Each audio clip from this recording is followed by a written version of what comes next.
अपनी सीमाओं को भूलकर जो मैंने कदम बढ़ाया, तो जाना कि नजरिया बदल जाने से जिंदगी की राहें भी आसान हुआ करती हैं।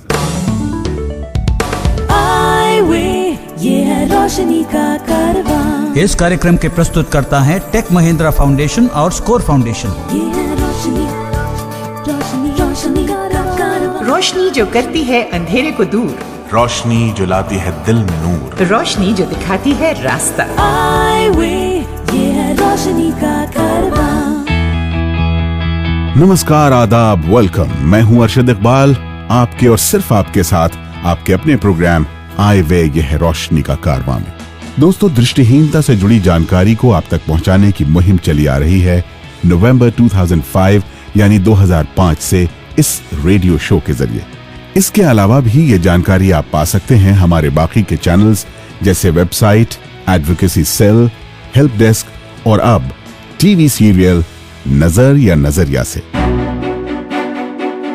देखना ना भूलिए नजर या नजरिया 21 सितंबर से हर शनिवार सुबह 9:30 बजे सिर्फ डीडी नेशनल पे। इसी के साथ मुझे ये बताते हुए बेहद खुशी हो रही है कि आईवे एडवोकेसी टीम के हाथ हाल ही में लगी है एक और सफलता, और ये सफलता लाई है आप सबके लिए बहुत बड़ी खुशखबरी। तो जरा गौर फरमाइए। रेलवेज में फिजिकली हैंडीकैप्ड कोटा के अंतर्गत नौकरी की एप्लीकेशन के साथ दर्ज किया जाने वाला डिसेबिलिटी सर्टिफिकेट अब केंद्रीय या किसी भी राज्य सरकार के मेडिकल बोर्ड द्वारा इशू किया गया हो तो उसे मान्यता प्राप्त होगी। इससे पहले डिसेबिलिटी सर्टिफिकेट के लिए रेलवेज का अपना एक फॉर्मेट हुआ करता था, जिसकी अब जरूरत नहीं पड़ेगी। अधिक जानकारी के लिए आप संपर्क कर सकते हैं आईवे हेल्प डेस्क से 011-460-70380 पर सुबह 10 से शाम 5 बजे के बीच, या विजिट कर सकते हैं हमारी वेबसाइट www.iway.org EYEWAY.org। दोस्तों, रोजगार एक ऐसा मुद्दा है जिसे लेकर अलग अलग लोगों की अलग अलग सोच है। कोई ये सोचता है कि किसी के अंडर काम करना बेहतर है एक फिक्स्ड सैलरी लेकर, और किसी के लिए स्वरोजगार कमाने का एक बेहतर जरिया। ठीक है, आज हम सेल्फ एम्प्लॉयमेंट यानी कि स्वरोजगार से जुड़ी एक चर्चा आप तक लेकर आए, और हमारे साथ हैं MN Banaji industrial home for the blind Mumbai के Jeevan Chauhan. MN Banaji industrial home for the blind एक ऐसी संस्था है जो दृष्टिहीन लोगों के लिए स्वरोजगार के रास्ते आसान करती है।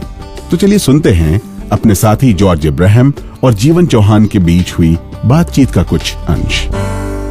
नमस्कार, मैं अभी इस वक्त बॉम्बे के MN Banaji industrial home for the blind में हूँ, और मेरे साथ हैं जीवन चौहान जो यहाँ के सेल्फ एम्प्लॉयमेंट प्रोग्राम देखते हैं। सभी को मेरे प्यार भरा नमस्कार। जीवन, आप यहाँ कब से हैं और आप एक्चुअली ये सेल्फ एम्प्लॉयमेंट के सिलसिले में क्या करते हैं? मैं MN Banaji industrial home Jogeshwari में लगभग 7 साल से काम कर रहा हूँ, और सेल्फ एम्प्लॉयमेंट स्कीम यानी हम रोजगार उपलब्ध करके देने का काम करते हैं। खास करके एमएन बानाजी इंडस्ट्रियल होम जो है वोकेशनल ट्रेनिंग सेंटर है। यहाँ पे 4 साल का ट्रेनिंग दिया जाता है अंध व्यक्तियों को सिर्फ, जिनकी आयु 18 से 45 है, और ऐसे लोगों को रिहेबिलिटेट करने के लिए, उनका पुनर्वसन करने के लिए हम लोग ने सेल्फ एम्प्लॉयमेंट स्कीम शुरू की जब हमारे संस्था को 50 साल हुए 2006 में। इसके अंतर्गत हम लोग हर एक विद्यार्थी के लगभग 25 से 30 हजार रुपए की सहायता देते हैं। लोन होता है? ये लोन नहीं होता, ये सहायता होती है। अच्छा, ग्रांट? हाँ जी, ग्रांट होती है। और इसके माध्यम से वो एक छोटा बिजनेस शुरू करे अपने घर पे। फोकस हमारा ये है कि वो परिवार के साथ रहे ताकि उसको परिवार का प्यार, अपनापन मिले, और एक सोशल एस्टेब्लिशमेंट, यानी कि अपना बिजनेस जो है वो घर पे बैठ के ही कर सकते हैं या अपने गांव में ही बैठ के कर सकते हैं? जी हाँ। तो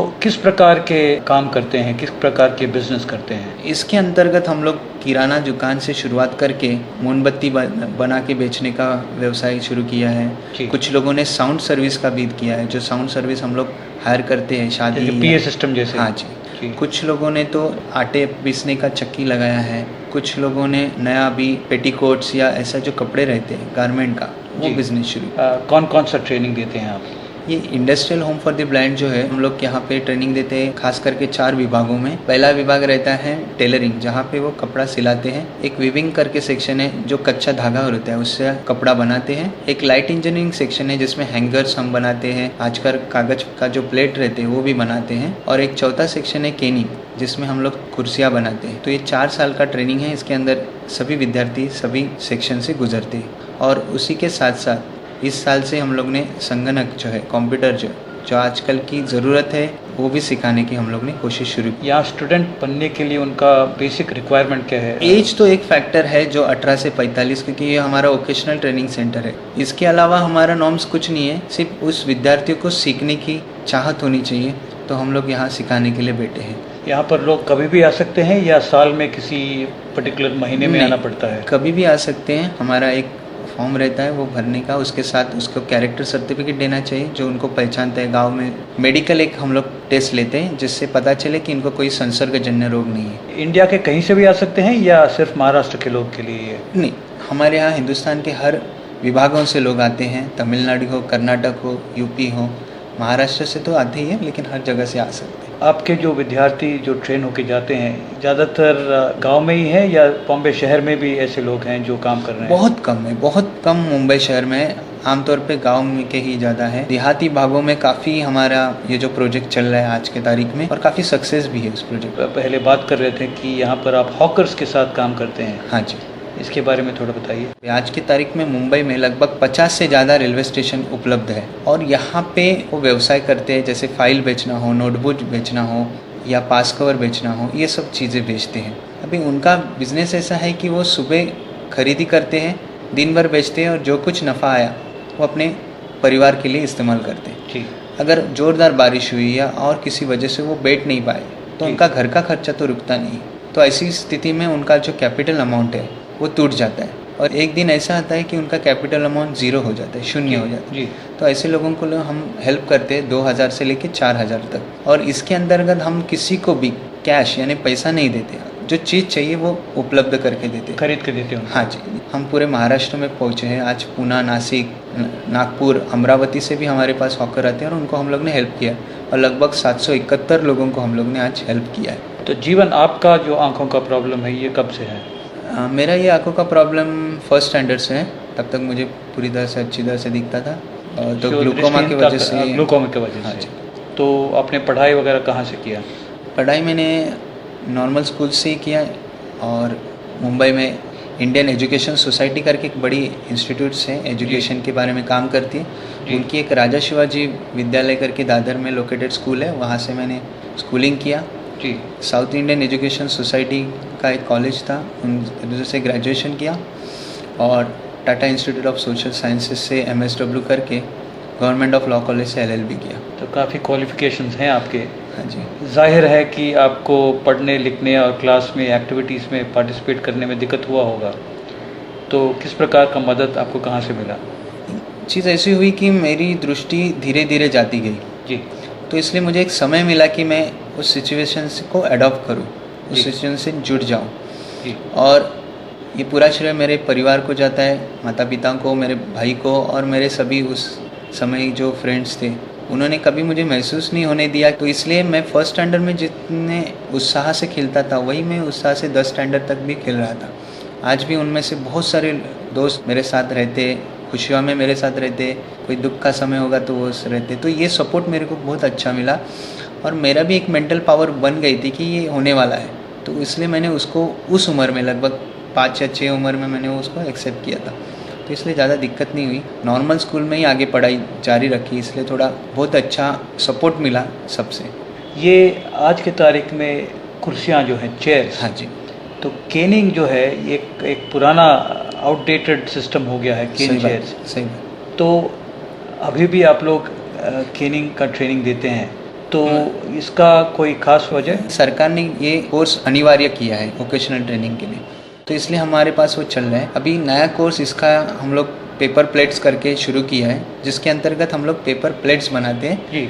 हालांकि ये थोड़ा टेक्नोलॉजी अलग है, थोड़ा सा इसमें रिस्क है, रिस्क यानी थोड़ी उंगलियां ये हो जाती हैं, लेकिन वो कर रहे हैं अब। तो इसका मार्केटिंग आप लोग कैसे करते हैं? इसका मार्केटिंग देखिए, जो अलग अलग एग्जीबिशंस होते हैं, हम लोग हमारे सब प्रोडक्ट्स हमका सेल करते हैं। दूसरी जो हमारी संस्था गए 57 साल से इस क्षेत्र में काम कर रही है, इसलिए काफ़ी डोनर्स हमारे पास आते हैं, तो वो जब विजिट करते हैं वो कुछ खरीद के लेके जाते हैं। और हमारा मुख्य उद्देश्य ट्रेनिंग है। ये कार्यक्रम जो है इंडिया के कई शहरों में सुना जा रहा है और जाहिर है कि कई दृष्टिहीन लोग भी कार्यक्रम को सुन रहे हैं, आपकी बात सुन रहे हाँ हैं, जी। अगर वो लोग यहाँ आके आपके कोर्स में ट्रेनिंग लेना चाहते हैं, क्या फैसिलिटीज़ होंगी उनके लिए? उस सभी अंधबाधियों को अपील करते हैं कि आप ज़रूर आइए एक दिन मुंबई में, और ये 4 साल का ट्रेनिंग आप अगर प्राप्त करोगे उसके बाद एक आधा छोटा सा व्यवसाय शुरू करने में हम आपको ज़रूर मदद करेंगे। और यहाँ रहने की, खाने की और आपका जो आरोग्य की है, आप चिंता मत करो। परिवार के सदस्य सुन रहे हैं, उनको भी हमें कहना चाहूँगा कि आपकी बेटे की आप चिंता मत करो,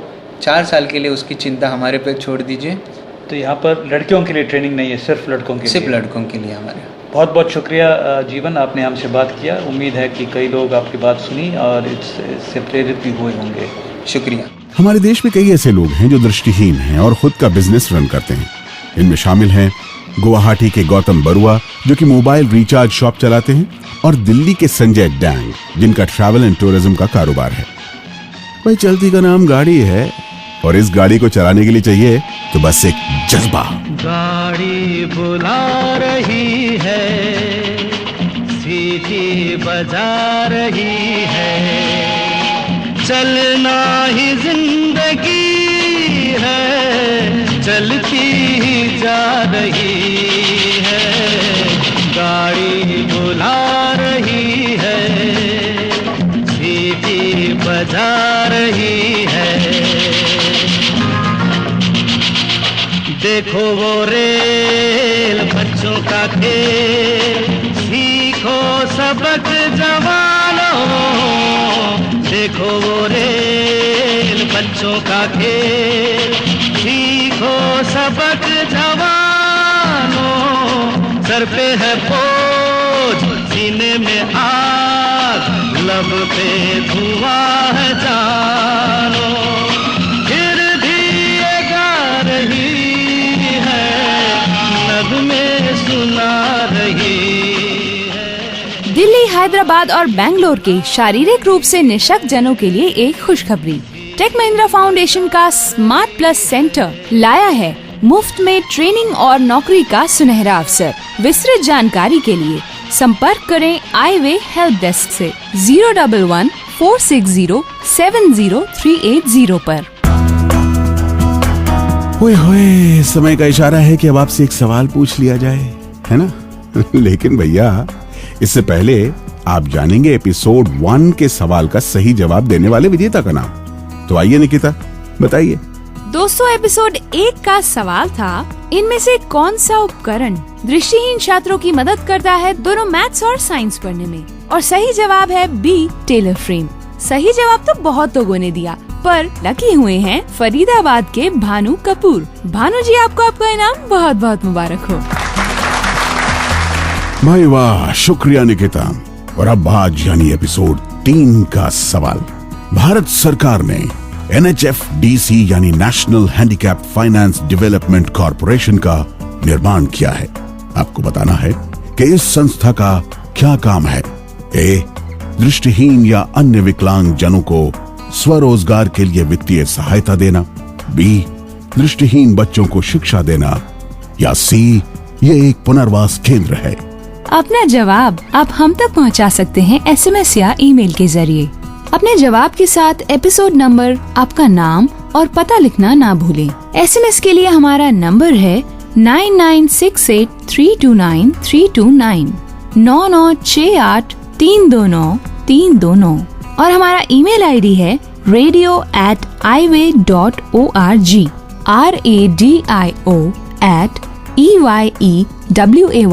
radio@EYEWAY.org।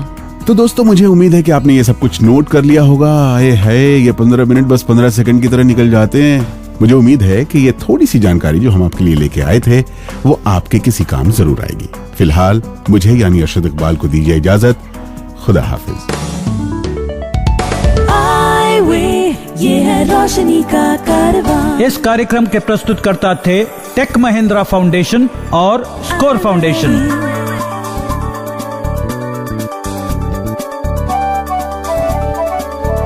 ये है रोशनी, रोशनी, रोशनी का कारवां।